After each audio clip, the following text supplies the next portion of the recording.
I thought the scariest sound in that house was my mother struggling to breathe. Then one night, I heard my father whisper, "She can't know." And my mother's best friend answered, "Then don't let her find out." I was 21 when my mother started fading at home. I moved back in to help because there was no one else who could handle it.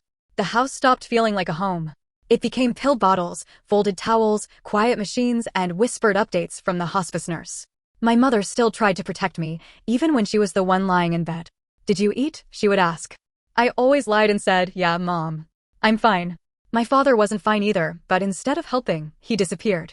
He would stand in her doorway for a few seconds, then leave before she could ask him to sit.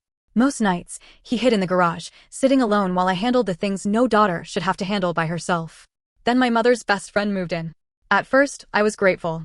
She cooked. She cleaned. She answered calls from relatives. She brushed my mother's hair and spoke to her gently. She also spent hours talking to my father. I thought she was helping him survive. Then I started noticing things. Her hand stayed on his arm too long. Their voices dropped whenever I entered the room. One night, I saw them sitting on the back porch in the dark, too close together. She laughed softly, and he leaned toward her like my mother wasn't upstairs fighting for every breath.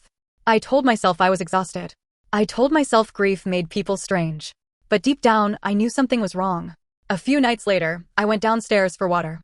The hallway was dark. The kitchen had just enough moonlight for me to see shapes before I understood them.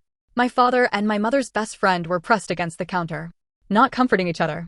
Not grieving. Crossing a line they could never uncross. When they saw me, they jumped apart. My father's face went pale. She stared at the floor and walked away without saying a word.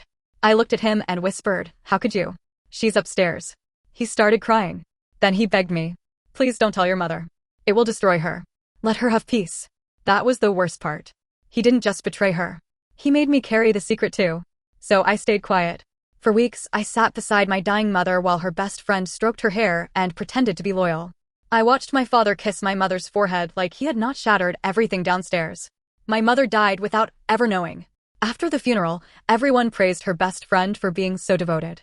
3 weeks later, she moved into my mother's room. Soon after, my father used my mother's insurance money to buy her an expensive SUV. That was when I left. Years passed. I rebuilt my life. I got married. I had a daughter of my own. Then karma came quietly.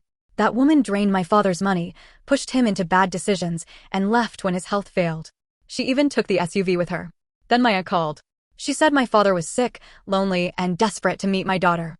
I said no. Now my family says I'm cruel. They say he already paid for what he did.